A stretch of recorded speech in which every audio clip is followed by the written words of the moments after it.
ఒక ప్రధానమంత్రి గారు పూర్వం సన్యాసాశ్రమంలో ఉన్నప్పుడు ఆయనకి అనికేత్ అనే పేరు పెట్టారు.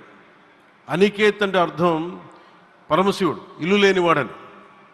అలాంటి ఇల్లు లేనివాడు, కుటుంబం లేనివాడు 5 కోట్ల మంది కుటుంబాలకు, 5 కోట్ల మంది ప్రజల కోసం, ఎన్ని కోట్ల కుటుంబాల కోసం మనందరికీ రాజధానిలో ఒక నగరం నిర్మించడానికి, ఇల్లు నిర్మించుకోవడానికి ఇల్లు లేకుండా 140 కోట్ల మంది ప్రజల బాధ్యత తీసుకొని కశ్మీర్ నుంచి కన్యాకుమారి వరకు, అక్కడ కామాఖ్య నుంచి ద్వారకా వరకు ప్రపంచమే, మన దేశమే తన కుటుంబంగా చేసుకుంటూ, ఈ భారతదేశమే తన ఇల్లుగా చేసుకొని తిరిగి పునఃప్రారంభానికి విచ్చేసిన గౌరవ ప్రధానమంత్రి శ్రీ నరేంద్ర మోదీ గారికి మనస్ఫూర్తిగా మన అందరి తరపున, ఆంధ్రప్రదేశ్ ప్రజలందరి తరపున, అమరావతి రైతాంగం తరపున, ఆడపడుచుల తరపున వారికి చేతులెత్తి హృదయపూర్వక నమస్కారాలు తెలియజేస్తున్నాను.